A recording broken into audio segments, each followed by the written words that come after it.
इसकी मिसाल मैं ऐसे देता हूँ कि नवाबजादा नसरुल्लाह खान साहब को 2 साल के लिए जनरल ज़ियाउल हक साहब ने कैद में रखा, कैद तन्हाई में। वो बाहर आए, जब भी किसी मीटिंग में जाते, जलसे में जाते, वो यही कहते कि जनरल ज़िया साहब। वो अपने हरीफ को इज्जत के साथ पुकारते। जब से ये ग्वाल मंडी की पॉलिटिक्स आई है, इसने ऐसा आग लगाई है, ऐसी आग लगाई है कि आज तक थमने का नाम ही नहीं देती।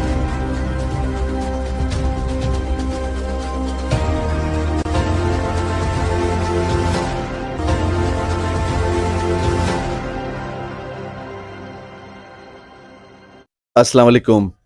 पाकिस्तान के बेहतर मुस्तकबिल की ख्वाहिश लिए अतीक इस्लाम आपकी खिदमत में हाजिर है। आज हम बात करेंगे इखलाकी दिवालियापन पर कि माशरे के अंदर एक ज़ब्त का जो मामला है वो ख़त्म होता जा रहा है और इसके अलावा इखलाकी दिवालियापन अपनी आखिरी इंतहा को छू रहा है। तो अगर हम सियासी तौर पर इखलाकी दिवालियापन की बात करें तो इसकी मिसाल मैं ऐसे दूंगा कि जैसे आप बाहर गली में खेलते हुए बच्चों के दरमियान कोई शेरनी फेंकें और वो शेरनी बच्चे भागकर और लपक कर उठाते हैं, तो और उसके दरमियान में वो लड़ते भी हैं। तो मैं ये कहूँगा कि पाकिस्तान के वसाइल को अगर वो शेरनी समझ लिया जाए कि पाकिस्तान के वसाइल जैसे ही मतलब नज़र आते हैं तो सियासतदान हमें आपस में लड़ते हुए नज़र आते हैं, और उस लड़ते हुए सियासतदानों का अंदर जो हमें कमज़ोरी नज़र आ रही है, जो कमी नज़र आ रही है, वो है इखलाकी दिवालियापन की। और उनके दरमियान जो एक लड़ाई झगड़ा था वो अब इतनी बदतरीन सूरत हाल इख्तियार करता जा रहा है कि हमें खुद शर्म आ रही है कि क्या ये पाकिस्तान के सियासतदान हैं। आज इसी मौजू पर बात करने के लिए हमारे साथ मौजूद हैं फ्राइडे। अस्सलाम वालेकुम। वालेकुम सलाम। कैसे हैं आप? अल्हम्दुलिल्लाह, शुक्र। फ्राइडे, क्या समझते हैं कि आप जब से मतलब 1980 की दहाई से पाकिस्तान की सियासत को देख रहे हैं और इसके अलावा उसको जज भी कर रहे हैं, तो क्या समझते हैं कि ये जो इखलाकी दिवालियापन हमें बहुत ही ज्यादा पाकिस्तान की सियासत में नजर आ रहा है, क्या ये पहले से था या अब ये चीज शामिल हुई है? इसकी मिसाल मैं ऐसे देता हूँ कि नवाबजादा नसरुल्लाह खान साहब को 2 साल के लिए जनरल ज़ियाउल हक साहब ने कैद में रखा, कैद तन्हाई में। वो बाहर आए, जब भी किसी मीटिंग में जाते, जलसे में जाते, वो यही कहते कि जनरल ज़िया साहब। वो अपने हरीफ को इज्जत के साथ पुकारते। जब से ये ग्वाल मंडी की पॉलिटिक्स आई है, इसने ऐसा आग लगाई है, ऐसी आग लगाई है कि आज तक थमने का नाम ही नहीं देती। आप जब से सियासत को फॉलो कर रहे हैं, ये चीज कब से शुरू हुई? आप वो सन बता सकते हैं हमें? 1988 के बाद शुरू हुई, जब मोहतरमा बेनज़ीर भुट्टो साहब फर्स्ट टाइम जो है ना टंडयोर प्राइम मिनिस्टर मंतखब हुई, तो इन्होंने हेलीकॉप्टर से उन पर करदार कुशी के लेटर फेंकना शुरू कर दिए और ये नाइट क्लबों के मतलब लिखना शुरू कर दिया पेरिस में, लंदन के अंदर। तो ऐसा सिस्टम इन्होंने तोड़ा, दोनों भाइयों ने, मियाँ नवाज शरीफ और मियाँ शहबाज शरीफ साहब ने, को वो आज इनकी बेटी जो है ना उसकी गद्दी नशीन बन गई है और वो ना तो किसी जस्टिस को छोड़ रहे हैं, ना किसी अच्छे ख़ानदानी सियासतदान को छोड़ रहे हैं। अगर हम 98 की बात करें तो जस्टिस सजाद अली शाह जो कि सुप्रीम कोर्ट के चीफ जस्टिस थे, उनकी दीवारों पर चढ़कर फलांग कर अंदर घुसा गया और उनके सुनने में आ रहा है कि कुछ लोग बताते हैं कि जस्टिस सजाद अली शाह को गिरेबान से भी पकड़ा गया। तो ये जो एक रविश थी 98 में, उस वक्त मीडिया आम नहीं होता था, होता तो शायद मालूम पड़ जाता, तो उस वक्त जो फैसले लेने की यानी डिसीजन लेने की एक जो बदमाशी का तरीक़ाकार था वो तो बहुत पहले से था। नहीं, इतना पहले नहीं था। जब जिस दिन ये दीवारें फलांगी है ना इन्होंने, वो टीवी पे थोड़ा सा दिखाया गया है। पीटीवी उस वक्त अकेला होता था और उस वक्त के वजीर दाखिला थे चौधरी शुजात हुसैन। उन्होंने बलमला इस बात पे नाराज़गी का इजहार भी किया था। पुलिस को बुलाया गया और बुलाकर पुलिस को बैग वाले कमरे से जस्टिस सैयद सजाद अली शाह साहब, अल्लाह उनको जन्नत में जगह दे, वो वहाँ से निकले हफासी तवील में, और कमो बेश 4,500 आदमी ने ये जो है ना उस वक्त दावा बोला था सुप्रीम कोर्ट पे। ये पहली जो है ना रूलिंग नवाज शरीफ, मुस्लिम लीग नून, जो उस वक्त JI थे, इन्होंने बुनियाद डाली और आज तक वो जो है ना परवान चढ़ रही है। और इनके घर से चढ़ रही है परवान। 97-8 में ये 2/3 मेजोरिटी से भी आए थे और उस वक्त ये कोई पाकिस्तान के अंदर जो है वो एक रूलिंग फैमिली के तौर पर अपने आप को देखने लगे थे। वे सुनने में आ रहा था कि ये कोई कानून पास करने जा रहे हैं कि पाकिस्तान में मतलब आइंदा आने वाले 20-30 साल या हुक्मरान खानदान यही होगा। तो उस रेजोल्यूशन के बारे में कोई इंफॉर्मेशन है आपको? इन्फॉर्मेशन है कि जब वजीर आजम बने थे तो उसी दिन रात को शहबाज शरीफ ने जनाह कैप सर पे रख के बोला था कि अब हम 15 से 20 साल सुकून के साथ पाकिस्तान पर हुकूमत करेंगे, 15 से 20 साल तक हम हुकूमत करेंगे। और उस चीज़ का नतीजा ये निकला कि कौमी असम्बली में 15 अप्रैल को इन्होंने एक बिल पेश कर दिया कि जिसके मुताबिक मियाँ मोहम्मद नवाज शरीफ अल मरूफ मियाँ खराब शरीफ साहब पाकिस्तान के अमीरुल मोमिनीन होंगे, तौबा नाउज़ बिल्लाह। और वो फिर बिल कैंसिल करना पड़ा इनको। अच्छा ये बताएं कि ये जो चीज़ है कि पाकिस्तान की जो इखलाकी दिवालियापन है सियासत के अंदर, मैं ये कहूँगा कि इखलाकी दिवालियापन कोई एक तरह का नहीं होता। अगर हम देखें तो जो भी भुट्टो हैं वो नारा लगा के आए पाकिस्तान के मजदूरों के हक में कि वो पाकिस्तान के मजदूरों को जो है वो एक सही उनका मकाम देंगे, सही जगह देंगे, लेकिन जागीरदार उनकी पार्टी में शामिल होता गया। ये जो अरबपति राइट लेफ्ट में शामिल हो जाते हैं, और अरबपति मतलब जिसने एक बड़ी सी लैंड क्रूजर में उसे उतरना है, जिसने अपने घर में एसी देखना है, गाड़ी में एसी देखना है, बच्चे बाहर पढ़ने जाते हैं और पैसे की रेल पेल है, उसको पाकिस्तान की जो एक अवाम है या मजदूर है उसका दुख दर्द हो सकता है।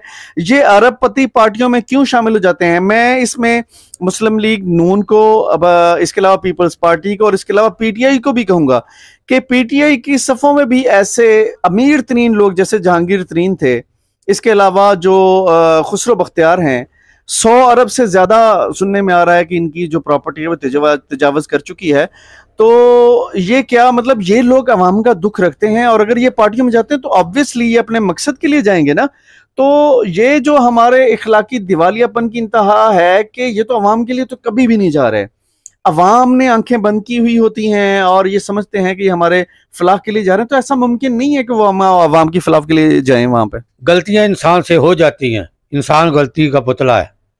जहांगीर तरीन आए मुंह पर अलबादा ओढ़ के कि मैं आपका साथ चलूंगा, उसको उस वक्त खास साहब से उन्होंने वादे किए हैं, लेकिन वो वादे वफा उन्होंने खुद भी नहीं किए हैं जहांगीर तरीन ने।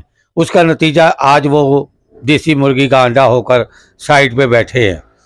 जहाँ तक रही खुसरो बख्तियार फैमिली की तल्लक, ये शुरू से पैदाइशी ख़ानदानी अमरा फैमिली है, और अगर ऐसे लोगों को 100 अरब से ज्यादा की फैमिली है, 100 अरब से या 200 अरब दौलत खुदाए जलाल की देन है, लेकिन बात यह है कि अगर उसमें 10-20 अरब रुपया ये ममलकत पाकिस्तान को किसी मुश्किल वक्त में दे भी देंगे तो उसमें कोई फ़र्क नहीं पड़ेगा।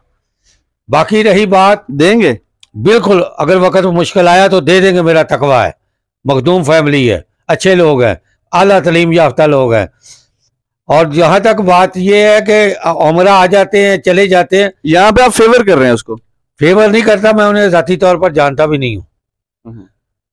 आप पीपल्स पार्टी की बात ले रहे तो 1992 से लेकर 1998 तक लाहौर में होते थे सेनेटर गुलजार साहब, जिनकी बहू रानी है ये जो वजीर मुमलकत खारजा अमूर हिना रबानी खार साहबा।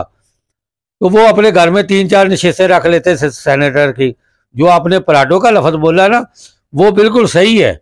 ये लोग जब जाते हैं तो गाड़ियों में ब्रीफ केस भर के ही जाते हैं। भुट्टो के साथ जागीरदार तो सारे आ गए थे, वो उस वक्त उनकी चल नहीं रही थी, वो इसलिए भुट्टो के साथ आए थे कि उनकी जमीनें गरीबों में बांट ना दी जाएं। अच्छा, इसके अलावा एक और पहलू भी जो है वो पाकिस्तान की सियासत में हमें नजर आता है, क्योंकि आज हम जो इखलाकी दिवालियापन है उसको हम सियासत के अंदर डिस्कस कर रहे हैं।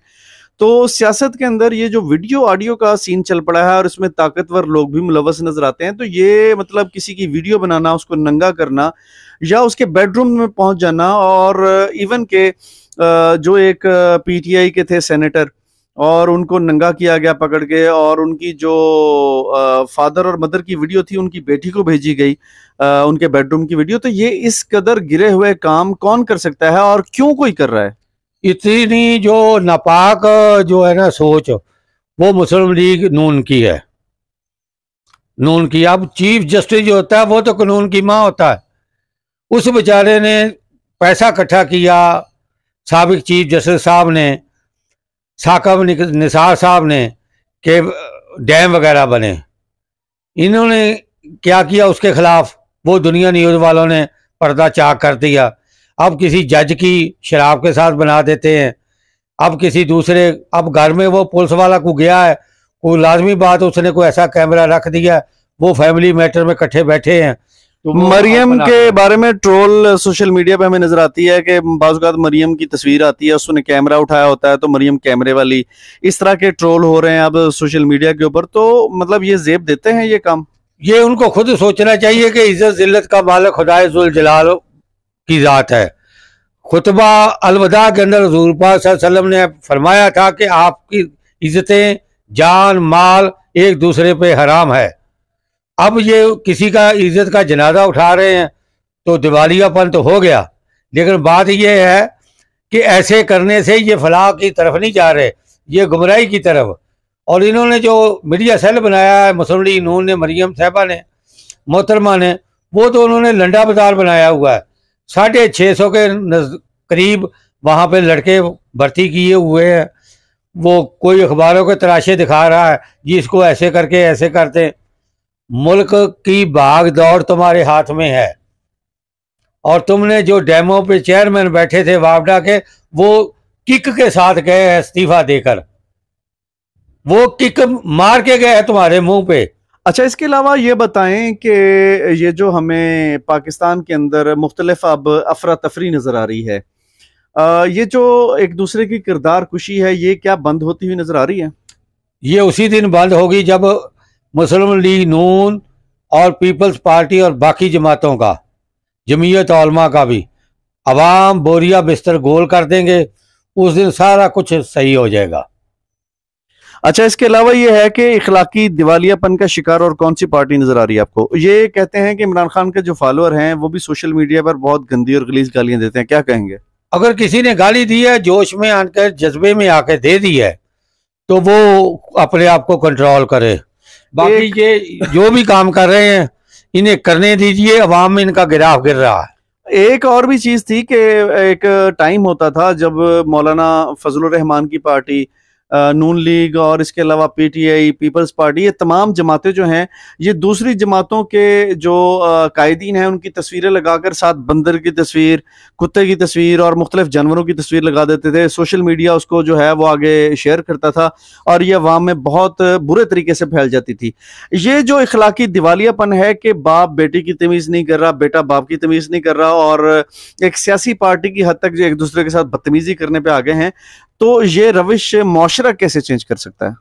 चेंज हो गया था, सारा निज़ाम सेट हो गया था, लेकिन अगर ये चेंजिंग ना चलती और ये पिछले रमज़ानुल मुबारक को आकर हम पर ना ये अमेरिका नवाज गवर्नमेंट बैठती तो अब तक बहुत फ़र्क हो जाना था। अब इस हुकूमत की तो मिसाल ऐसे ही है ना, माशाल्लाह, जैसे बंदर के हाथ में उस तरह। तो ये आ गए मैदान में, अब लोगों ने इनका असल चेहरा देख लिया है। इंशाअल्लाह अज़ीज़ अवाम का जो भी फैसला आएगा वो मुल्क कौम के लिए बेहतर आएगा और बहुत अच्छा आएगा। लेकिन ये जो अखलाक की बात है, अल्लाह ताला एक दिन फिर इसका मोराल भी बुलंद कर देगा। फ्राइडे, आपका बहुत बहुत शुक्रिया। आज की स्पीच जो थी उसका मकसद ये था कि ये जो सियासी पार्टियों के कायदीन और इसके अलावा उनके जो पैरोकार हैं उनके अंदर एक जो दिवालियापन आ रहा है, उनकी तबीयत के अंदर, उनके अखलाक के अंदर, और अखलाकी दिवालियापन का ये कौम शिकार हो रही है। तो ये कौम अपने मामलात को समझे। लाजमी नहीं है कि अगर कोई बुरी चीज़ लिख रहा है या पोस्ट कर रहा है तो आप भी उसके जवाब में बुरी चीज़ पोस्ट करें।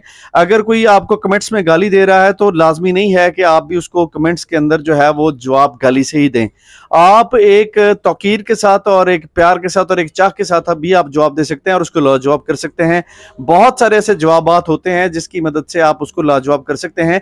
और मेरा ख्याल है कि सोशल मीडिया की दुनिया में अगर आपको नीचे कोई ऐसा जवाब देते हुए देखेगा तो आपकी कदर जरूर करेगा। अगर पीटीआई के लोग नीचे गाली गलौज करते हैं तो उससे पीटीआई के उन लोगों को तो ज्यादा लोग नहीं जानते होते, लेकिन पीटीआई के जो कायदीन है, जो इमरान खान है, उसकी बात पर फर्क जरूर आता है कि वो अपने जो लोग हैं उनकी कैसे जो है वो तरबियत कर रहे हैं कि लोग एक दूसरे को गालियां दे रहे हैं। और इसी तरह से बाकी जो माशाल्लाह से मैं तो कहूँगा कि बाकी तो कायदीन ही खुद इस कामों में मुलविस हैं। नहीं नहीं, कायदीन में इससे ज़्यादा सनाउल्लाह फैमिली है। जारी बात है, जो ऑडियो वीडियो आ रही है, जो सारे ब्लैकमेलिंग चल रही है और जो टीवी के ऊपर सारा दिन ये बकवासबाजी होती है, तो वो यही चीज है। इन्होंने तो सदर पाकिस्तान डॉक्टर अलवी साहब को नहीं छोड़ा, डॉक्टर अलवी जैसा शरीफ आदमी को नहीं छोड़ा, चीफ जस्टिस को नहीं छोड़ा, सेशन जजों पे आ गए हैं। तो अब देखें, जिस शहद में लुट जाए गरीबों की कमाई, उस शहद के सुल्तान से कुछ भूल हुई है। अवाम की ये जो पिछली इलेक्शन में नून लीग को वोट देना भूल थी, जो खता थी, अब वो खत्म हो जाएगी। आपका बहुत बहुत शुक्रिया। इंशाल्लाह एक न्यू सेशन के साथ बहुत जल्द आपकी खिदमत में हाजिर होंगे। उम्मीद है कि आप हमारी वीडियो को देखेंगे, लाइक करेंगे, सब्सक्राइब करेंगे और दोस्तों और फैमिलीज में इस वीडियो को शेयर करेंगे। और इसी तरह से आप फ्राइडे को पजीराई दे सकते हैं अगर आपको उनकी वीडियो जो है वो पसंद आ रही है। और इंशाल्लाह ताला आपके लिए दुआ गो हैं कि आप, आपकी फैमिली और आपके अजीज़ों का तमाम के तमाम लोग जो हैं वो अपने ख़ानदान के साथ, अपने अहलो जाल के साथ एक सेहतमंद ज़िंदगी गुजारें। आपका बहुत बहुत शुक्रिया।